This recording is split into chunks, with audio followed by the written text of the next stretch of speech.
Be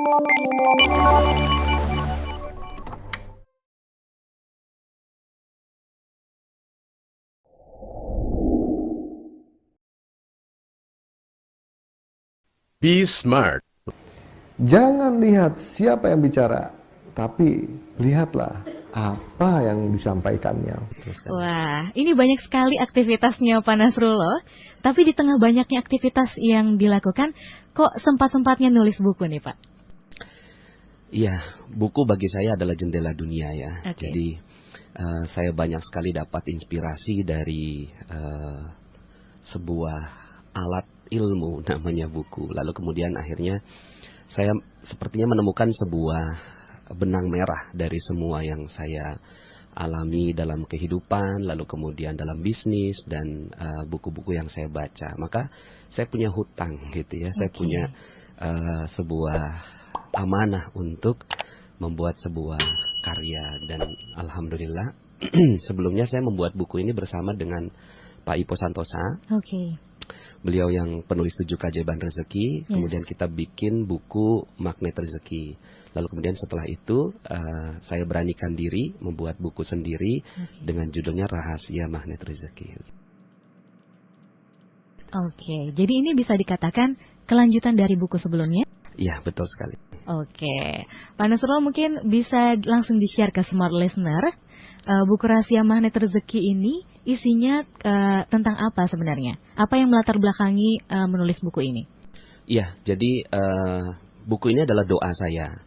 Doa agar para pembacanya itu bisa menjadi magnet rezeki. Ya, magnet rezeki itu apa? Magnet rezeki ini rezekinya datang berlimpah ruah gitu. Jadi setiap orang ditakdirkan oleh Tuhan itu mendapatkan rezeki berlimpah ruah. Tapi kenapa kok banyak orang yang tidak dapat rezeki? Sebenarnya bukan nggak dapat rezeki. Sebenarnya rezekinya sudah ada. Karena rezeki itu datangnya seperti air banjir, air bah gitu ya.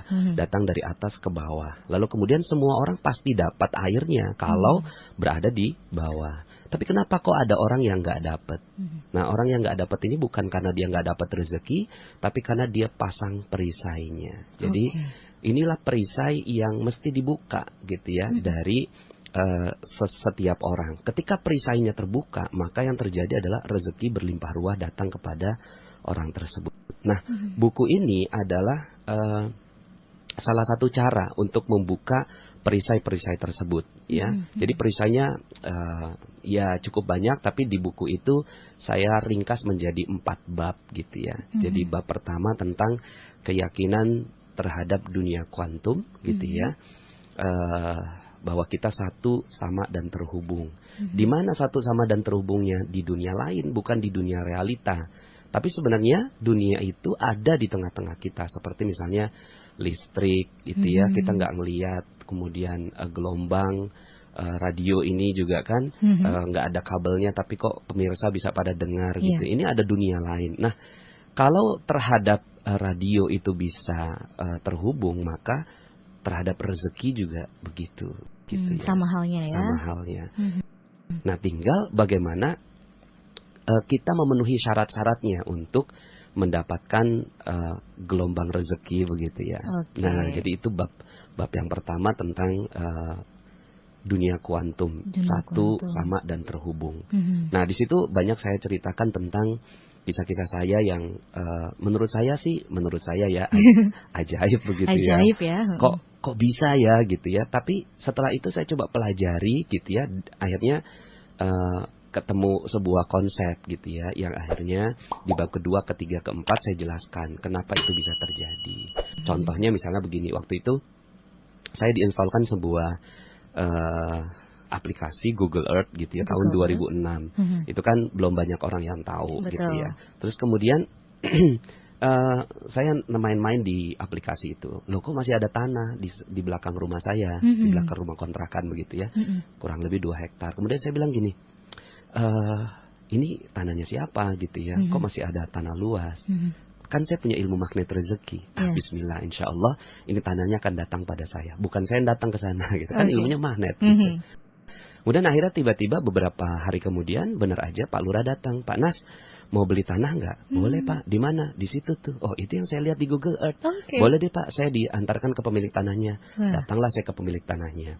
Pak Haji, tanahnya mau dijual? Iya emang, cuma gua kagak tahu nih sertifikatnya di mana. Loh kok gitu Pak Haji? Iya satu lemari sertifikat semua, gua kagak paham yang lu maksud yang mana. Kemudian dia bilang gini, lu datang deh minggu depan. Gue siapin sertifikatnya. Akhirnya minggu depan saya datang lagi. Udah disiapkan 18 sertifikat di atas meja. Kemudian dia bilang gini, lu bawa deh, bawa Pak Haji. Bayarnya gimana? Dia balik nanya gitu ya. Emang lu punya duit gitu ya? Ya sekalian aja saya jawab, nggak punya Pak Haji gitu ya. Emang gue tahu roman muka lu kata dia. Akhirnya dia bilang gini, lu bawa deh. Gue pengen tahu, gue pengen tahu lu bisa bikin apa sama tanah gue. Akhirnya saya bawa itu sertifikat tanpa uang 1 sen pun. Wow. Ya waktu itu kita kesepakatan harga tanah itu 2 miliar, dibayarnya bertahap gitu ya. Dan ini salah satu cerita tentang developer atau perumahan yang saya bangun. Oke. Dan itu prosesnya bagi saya ajaib sekali kok bisa sekali, ya? gitu ya. Biasanya orang lain itu jangankan sertifikat asli yang fotokopi aja itu dicoret-coret begitu ya. Oke. Gitu.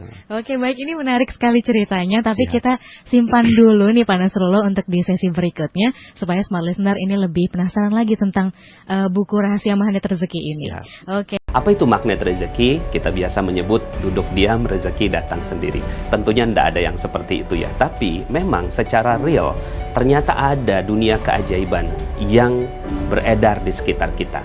Ternyata bisa loh kita semua mendapatkan apa-apa dengan cara ajaib dan ada ilmunya.